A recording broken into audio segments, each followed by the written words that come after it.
Friends, welcome to my YouTube channel circle study centre. Circle study centre पर आप लोगों का स्वागत है। आज हम आप लोगों के बीच फिर से हाजिर है टेस्ट सीरीज थर्ड लेकर, यानी कि तीसरा नंबर जो टेस्ट सीरीज है प्रैक्टिस सेट जो है उसे लेकर मैं आप लोगों के बीच हाजिर हूँ।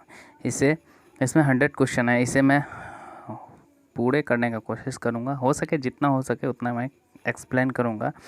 ठीक है, बाकी जो बच जाएंगे वो नेक्स्ट लेक्चर में होंगे। तो हम लोग पहले ही क्वेश्चन से स्टार्ट करते हैं कि हमारा पहला क्वेश्चन किससे रिलेटेड है, उसे देखते हैं एक बार हम लोग कि हमारा पहला क्वेश्चन क्या बोलता है और क्या कहता है।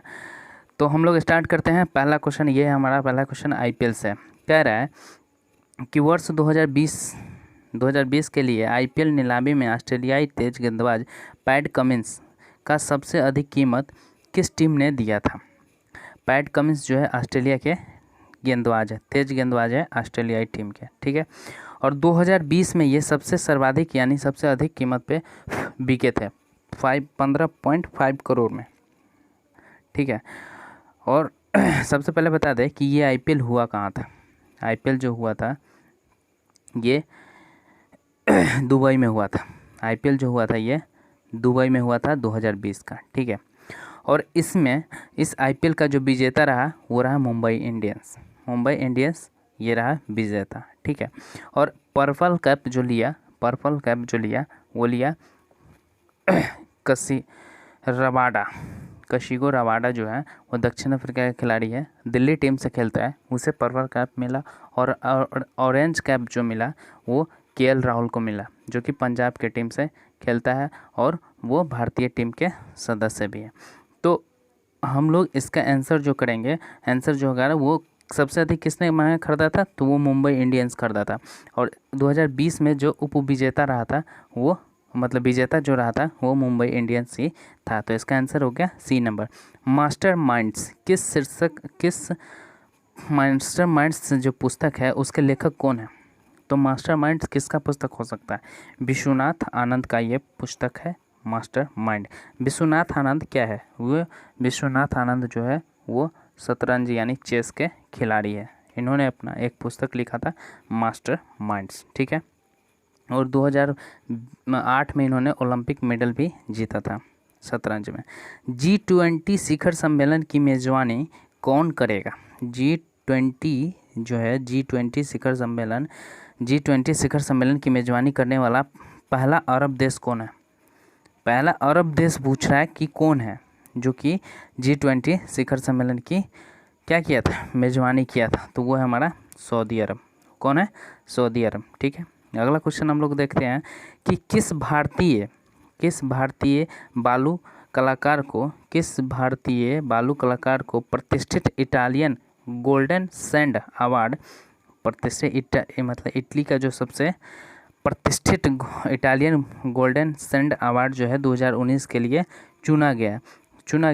तो वो कौन था, बालू से जो तस्वीर बनाया गया था उसके बारे में बोला जाए तो बालू से जो तस्वीर बनाया गया था वो भारतीय कलाकार था। तो कहाँ का था, ये सुदर्शन पटनायक जो कि उड़ीसा का था, ठीक है। तो इसका आंसर जो हो जाएगा हमारा सी नंबर जो आंसर है वो होगा सुदर्शन पटनायक। अगला क्वेश्चन है किस शैक्षणिक संस्थान की टीम द्वारा पहली बार इंडिया ब्रेन एटलस तैयार किया गया। पूछा जा रहा है कौन सा संस्थान है जिसके द्वारा इंडिया में पहली बार इंडियन ब्रेल एटलस तैयार किया गया था। तो वो कौन था, तो वो था IIT Indian institute of technology Hyderabad तैयार किया था, ब्रेन एटलस तैयार किया था। कौन किया था, हैदराबाद, ठीक है। अगला क्वेश्चन देखते हैं, 6 नंबर क्वेश्चन है हमारा कि हैंड इन हैंड नामक जो सैन्य अभ्यास जो होता है, हैंड इन हैंड पूछा जा रहा है। हैंड इन हैंड नामक संयुक्त प्रशिक्षण सैन्य अभ्यास का आयोजन भारत और किस देश के बीच होता है। तो हैंड इन हैंड किसके साथ होना चाहिए, आप लोग बताइए। हैंड इन हैंड जो होता है वो चीन के साथ होता है। भारत का सैन्य अभ्यास जो होता है हैंड इन हैंड, वो हाथ से हाथ, तो वो होता है चीन के द्वारा। और बांग्लादेश के बांग्लादेश के साथ जो होता है वो बांग्लादेश के साथ भी होता है, रूस और अमेरिका के भी साथ होता है। अमेरिका जो है वो मालाबार युद्ध तट में, मालाबार जो है, मालाबार सैन्य अभ्यास जो बहुत ही इंपॉर्टेंट है, मालाबार युद्ध अभ्यास जो है इसमें 4 देश हैं। मालाबार जो युद्ध अभ्यास है इसमें 4 देश हैं, इसे याद रखिएगा। जय माता दी, जय माता दी। ठीक है, तो जय से हो गया जापान, ठीक है, अमेरिका, जापान, अमेरिका, इंडिया और ऑस्ट्रेलिया। ये मालाबार युद्धाभ्यास में 4 देश है। जापान, ऑस्ट्रेलिया, या ए से ऑस्ट्रेलिया कर लो, अमेरिका कर लो, ठीक है। जापान, ऑस्ट्रेलिया, इंडिया और अमेरिका, ठीक है। तो ये हमारा 4 देश है मालाबार युद्ध अभ्यास में, जो कि बहुत इंपॉर्टेंट है। और हैंड इन हैंड जो होता है वो होता है हमारा चीन के साथ, ठीक है। Time person of the year 2019 का अवार्ड किसे घोषित किया गया था?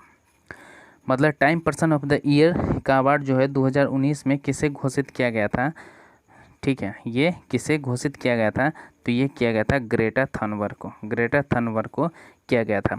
और सबसे कम उम्र में शांति नोबेल पुरस्कार जो दिया गया है, शांति नोबेल पुरस्कार जो दिया गया है सबसे कम उम्र में यह दिया गया है मलाला यूसुफजई को भारत रत्न भी मिला है। नरेंद्र मोदी भारत के प्रधानमंत्री है अभी वर्तमान में भी, और डोनाल्ड ट्रंप जो अमेरिका के राष्ट्रपति रह चुके हैं लेकिन वर्तमान में नहीं है। और 2020 में अगर पूछा जाए, 2020 में पूछा जाए टाइम्स ऑफ पर्सन का अवार्ड किसे दिया गया था, तो ये दिया गया था जो बाइडेन अमेरिका के राष्ट्रपति, और अमेरिका के जो उपराष्ट्रपति है कमला हैरिस है, उसे दिया गया था कब? 2020 में। और 19 में दिया गया था ग्रेटा थनबर्ग को, और 2020 में दिया गया था जो बाइडेन और कमला हैरिस को, ठीक है।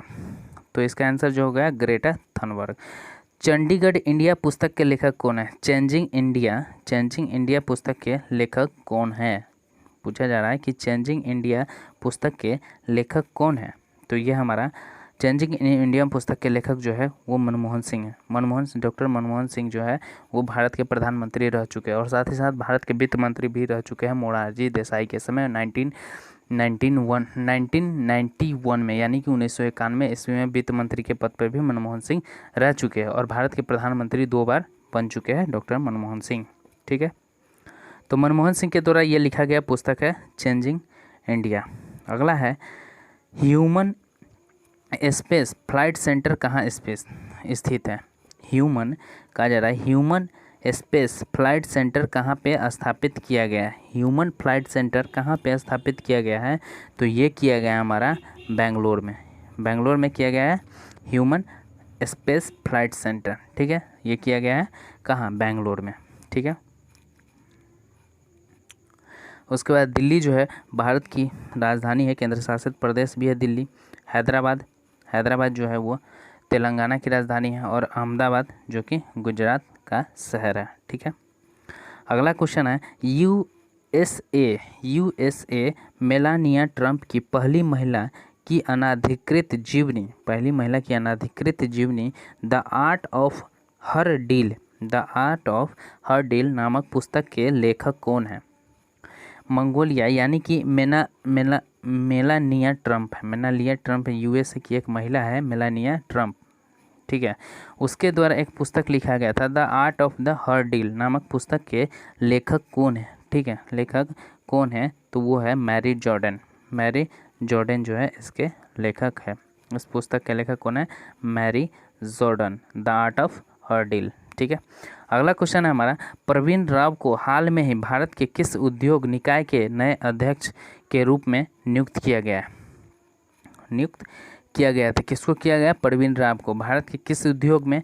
तो नास्कॉम में किया गया है। भारत का प्रवीण राव को नास्कॉम में नियुक्त किया गया।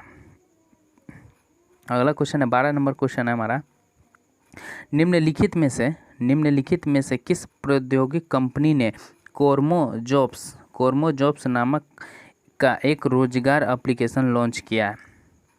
कोरमो जॉब्स नामक एक रोजगार एप्लीकेशन लॉन्च किया है, वो कौन से औद्योगिक कंपनी है?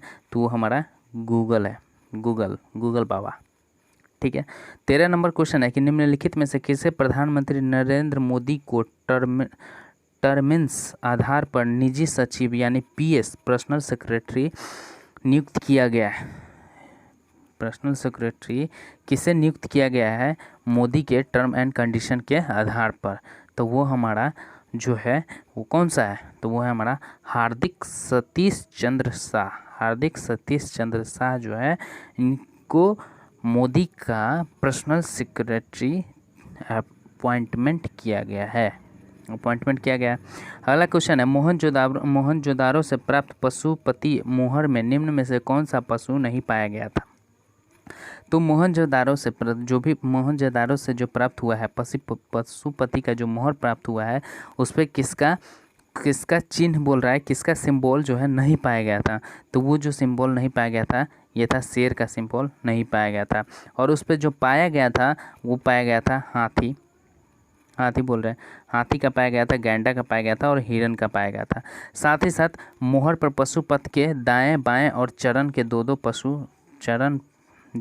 में दो पशु बैठे हुए का भी निशान पाया गया था। और इसमें शेर का निशान नहीं था, लेकिन बाघ का, गैंडा का, हाथी का, भैंस तक का भी और हिरन तक का भी निशान इस पे पाया गया था। तो इसका आंसर क्या हो जाएगा? नहीं पूछा है तो ये हो जाएगा शेर। अगला क्वेश्चन है 15 नंबर क्वेश्चन है कि निम्नलिखित में से कहा जा रहा है कि निम्न कथनों में से कहा जा रहा है कि निम्न कथनों पर विचार कीजिए। जैन जो है मतावलंबी मानते हैं कि महावीर के पूर्व 23 तीर्थंकर थे। ठीक है, पार्श्वनाथ 23वें तीर्थंकर है। महावीर के निकटतम उत्तरवर्ती ऋषभ थे। महावीर के जो थे उत्तरवर्ती ऋषभ थे। तो पहला जो कह रहा है, पहला जो लाइन है, पहला जो स्टेटमेंट है वो कह रहा है कि जैन मतावलंबी मानते हैं थे कि महावीर के 23वें तीर्थंकर थे। ठीक है, तो ये महावीर जो है महावीर से पहले 23 तीर्थंकर हो चुके थे।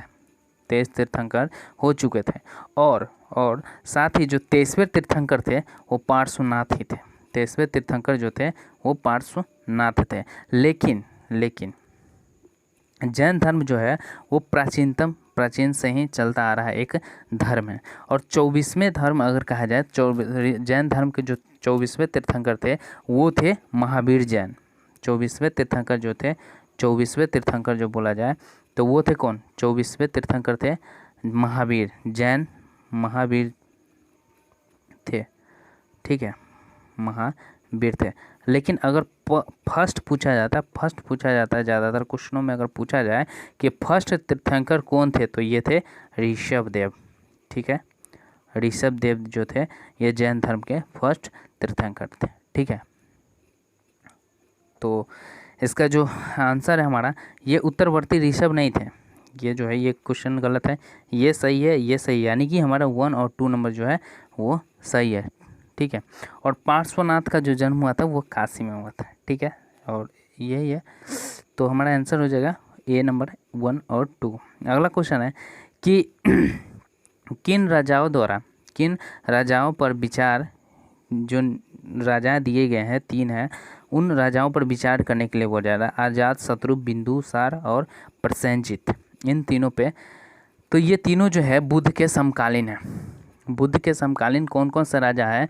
तो अजातशत्रु के समय बुद्ध के बौद्ध संगति का आयोजन भी किया गया था, वो 3रा नंबर का था। ठीक है, और अजातशत्रु के समय बौद्ध का संगति किया गया था, लेकिन उससे बौद्ध के समय बिंबिसार नहीं थे। बिंबिसार बोल रहे हैं, बौद्ध के समय काल जो था उस समय बिंदुसार नहीं थे।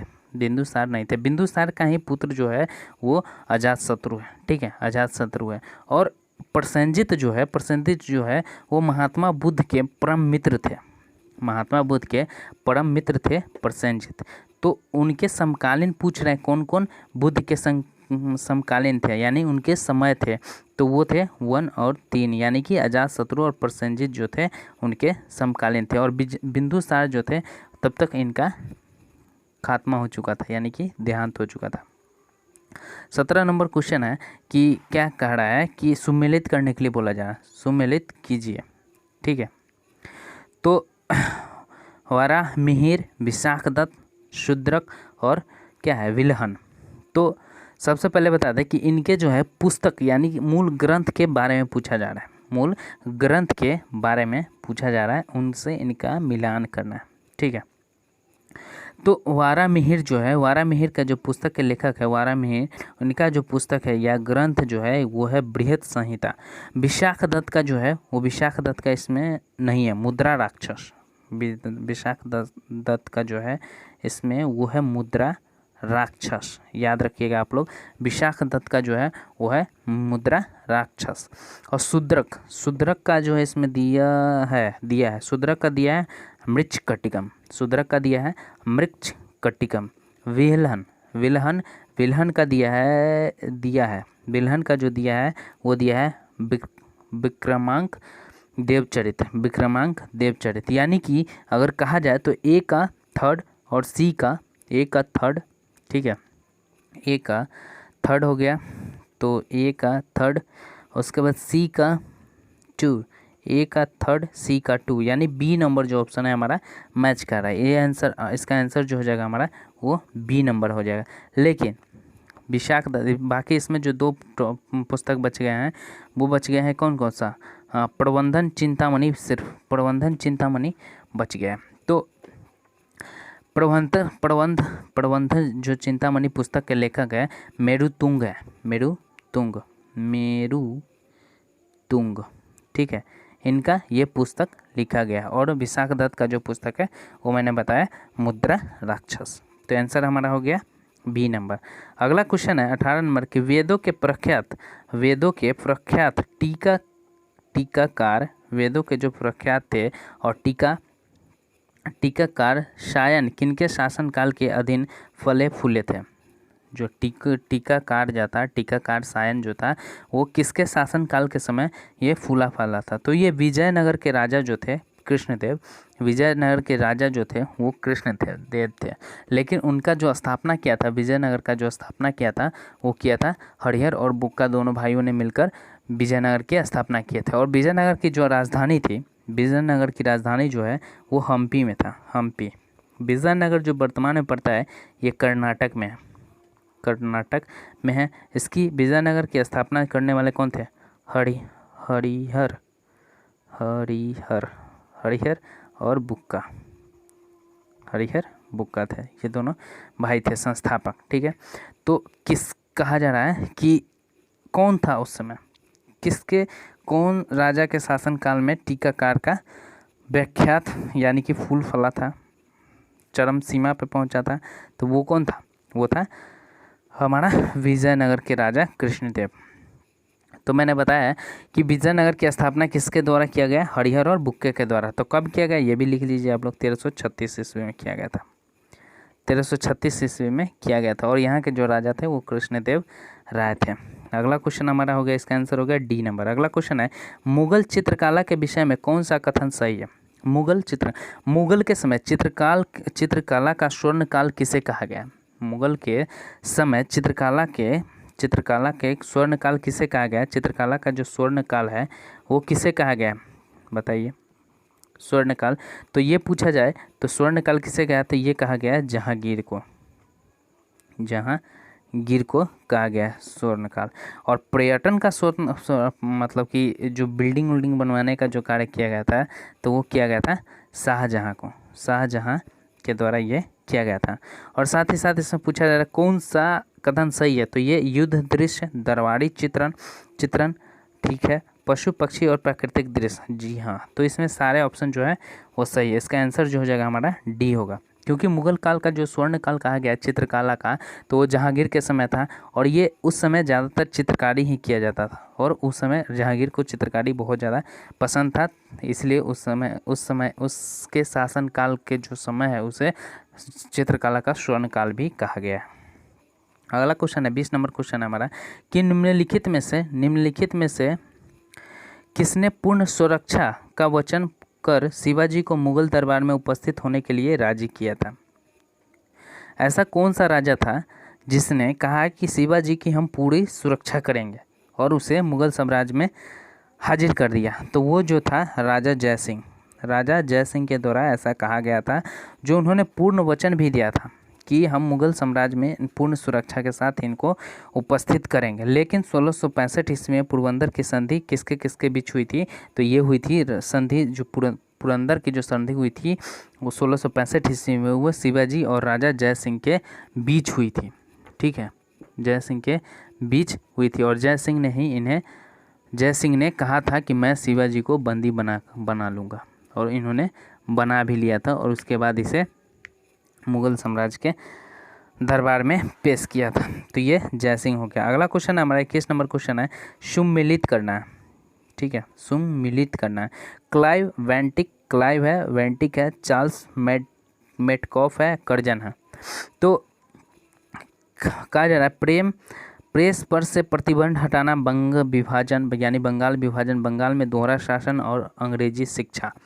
तो क्लाइव के समय जो हुआ था वो बंगाल में जो है दोहरी शासन लगाया गया था। बंगाल में क्लाइव के समय दोहरी शासन लगाया गया था। और वेंटिक के समय ना अंग्रेजी शिक्षा का प्रसार किया गया था।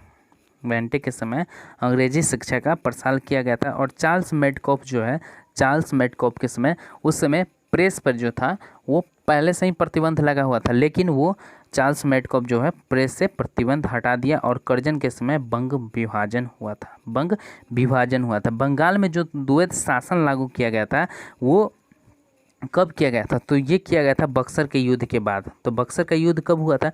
तो बक्सर का युद्ध जो हुआ था, बक्सर का युद्ध के बाद ऐसा हुआ था। तो बक्सर का युद्ध हुआ था 22 अक्टूबर 1764 ईस्वी के बाद। रॉबर्ट क्लाइव जो था वो बंगाल में दोहरी शासन व्यवस्था लागू कर दिया था। और ठीक है, और इसके साथ जो बंग विभाजन है वो बंगाल विभाजन के नाम से जाना जाता है, जो 16 अक्टूबर 1905 को राज्यसभा में इसे 16 अक्टूबर 1905 ईस्वी को बंगाल विभाजन की घोषणा की गई थी। इसके उपरांत ही बंगाल विभाजन के समय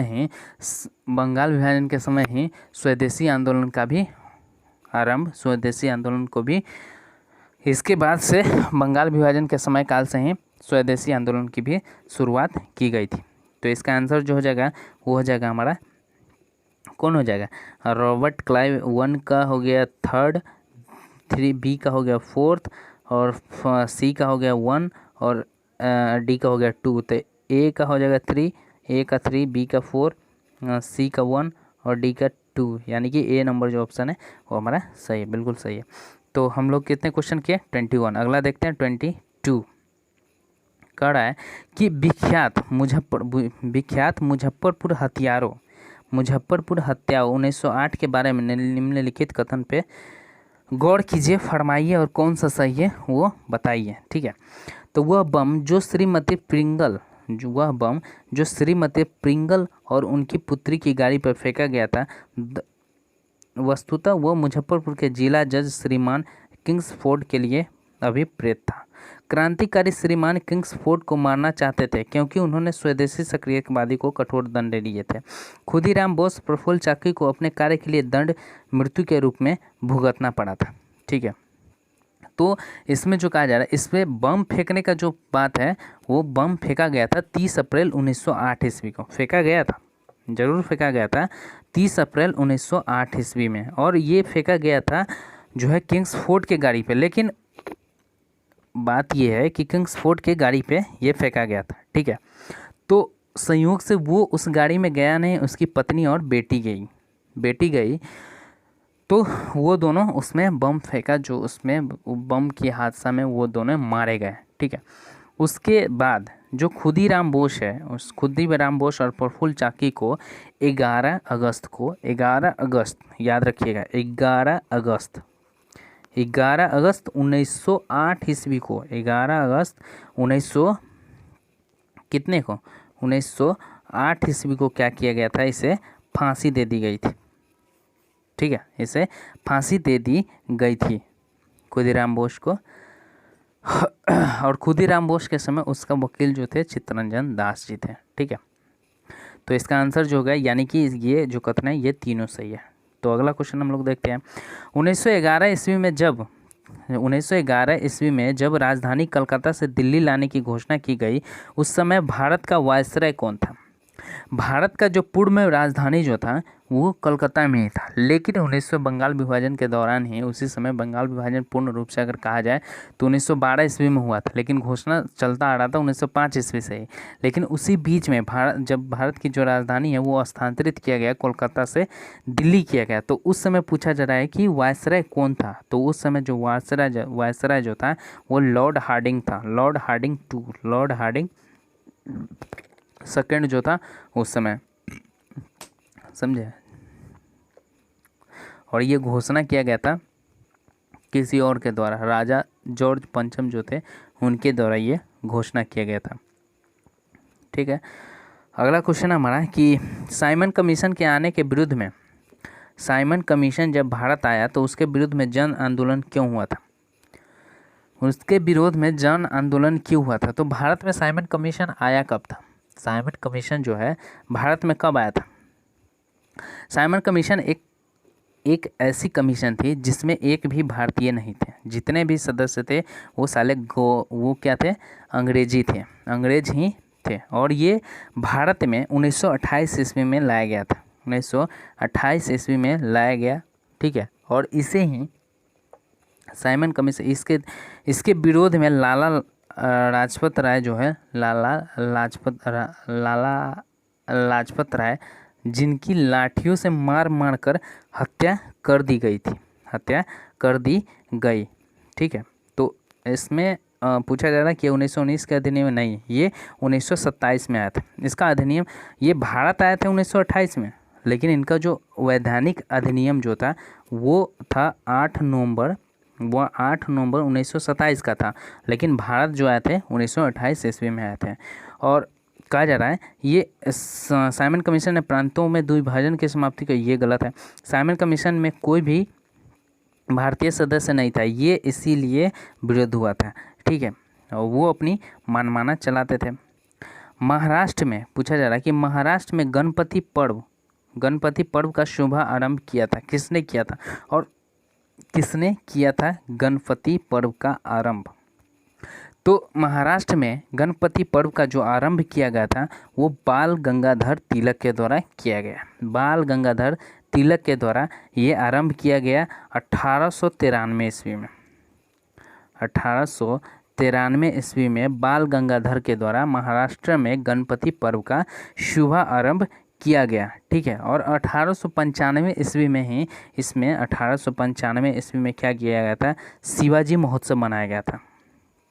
1895 ईस्वी में शिवाजी उत्सव भी मनाया गया था महाराष्ट्र में। ठीक है, तो शुरुआत किया गया था बाल गंगाधर तिलक के द्वारा 1893 ईस्वी में। ठीक है, और गोपाल कृष्ण गोखले महात्मा गांधी जी के राजनीतिक गुरु है। अरविंद घोष और बिपिन चंद्र पाल भी स्वतंत्रता संग्राम में के नेता थे, महत्वपूर्ण नेता थे। ठीक है, 26 में कुचिपुड़ी जो है एक नृत्य भी है। कुचिपुड़ी एक नृत्य है। कुचिपुड़ी के संदर्भ में निम्न में से कौन सा कथन सही है? तो कुचिपुड़ी जो नृत्य है ये आंध्र प्रदेश का है। कुचिपुड़ी जो नृत्य है ये कहाँ का है? कुचिपुड़ी जो नृत्य है ये कहाँ का है? तो इसका नाम आंध्र प्रदेश के एक गांव कुचेलपुरम के नाम पे पड़ा है, तो गलत है। ये आंध्र प्रदेश का नृत्य जरूर है, ये आंध्र प्रदेश का जो है ये नृत्य है, मैं मानता हूँ आंध्र प्रदेश का नृत्य है, लेकिन ये गांव के नाम पे नहीं पड़ा, बल्कि ये विष्णु पुराण के नाम से लिया गया। विष्णु पुराण से ये स्रोत लिया गया है कुचिपुड़ी। ठीक है, विष्णु पुराण से लिया गया है और ये आंध्र प्रदेश का शास्त्रीय नृत्य है, ये मैं जानता हूँ और बता भी रहा हूँ आप लोगों को। ठीक है, तो ये विष्णु पुराण से लिया गया। 27 नंबर क्वेश्चन कह रहा है कि भारतीय स्वतंत्रता संग्राम के दौरान रॉलेट एक्ट ने किस कारण से सार्वजनिक रॉलेट एक्ट, जिसे भारतीयों ने काला कानून कहा था, किस कारण से सार्वजनिक रोष उत्पन्न किया गया था?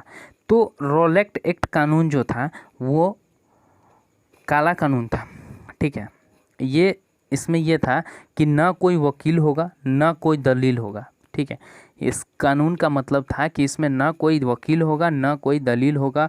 अगर किसी पे अगर किसी पे लगता है, अगर किसी पे शक के आधार पे लोगों को गिरफ्तार किया जाता था, लोगों को मारा जाता था, सिर्फ शक के आधार पर, सिर्फ और सिर्फ शक के आधार पर।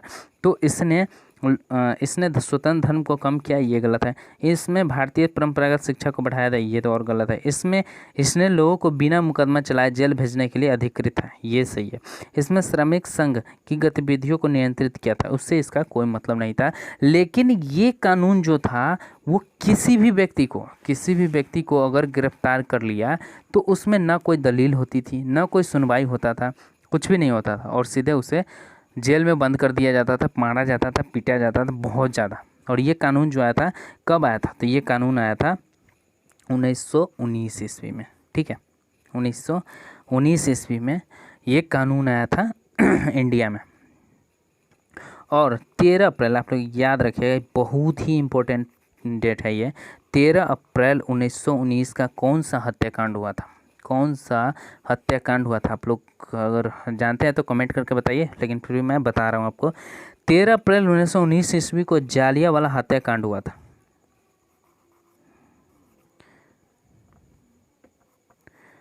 13 अप्रैल 1919 ईस्वी को जालियांवाला हत्याकांड हुआ था, ठीक है।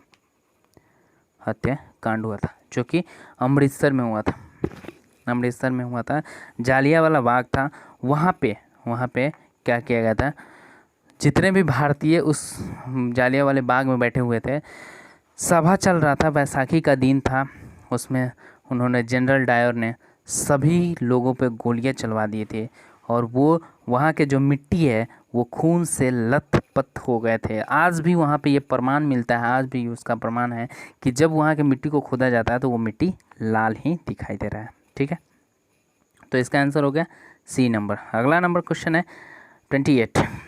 1854 ईस्वी की बुड 1854 ईस्वी में बुड की विज्ञप्ति में अभिव्यक्त शिक्षा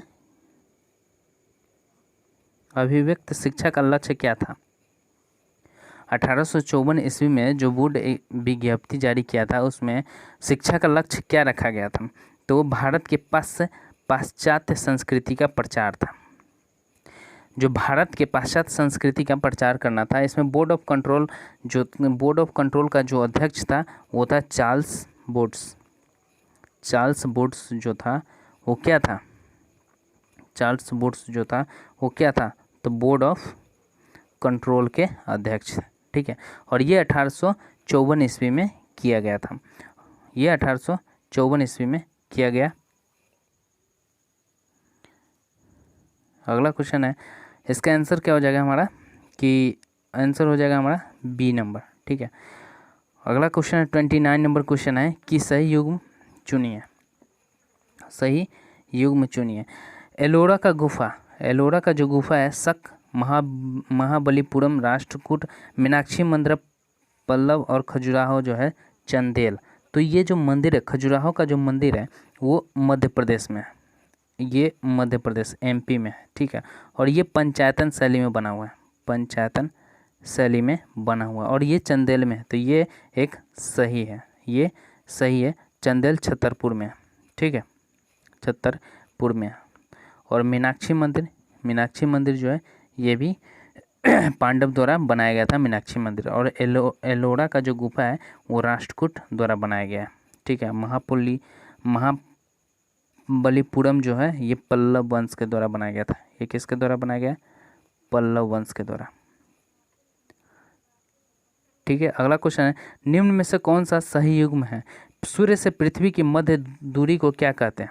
सूर्य से पृथ्वी के बीच की दूरी को क्या कहते हैं? तो ये दूरी होता है, क्या कहते हैं? इसे खगोलीय इकाई कहा जाता है, इसे खगोलीय इकाई कहा जाता है। पृथ्वी से सूर्य के मध्य की दूरी को खगोलीय इकाई कहा जाता है। तो आज हम लोग 30 ही क्वेश्चन करते हैं, यहीं पे हम लोग समाप्त करते हैं। 30 क्वेश्चन, इसका आंसर हो गया हमारा सी नंबर। 30 क्वेश्चन करते हैं, अगला जो क्वेश्चन होगा वो अगले लेक्चर में करेंगे। तो हम लोग वीडियो को यहीं ख़त्म करते हैं। साथ ही साथ आप लोग चैनल को सब्सक्राइब कीजिए, लाइक कीजिए, कमेंट कीजिए, और ज़्यादा से ज़्यादा दोस्तों में शेयर कीजिए, ठीक है।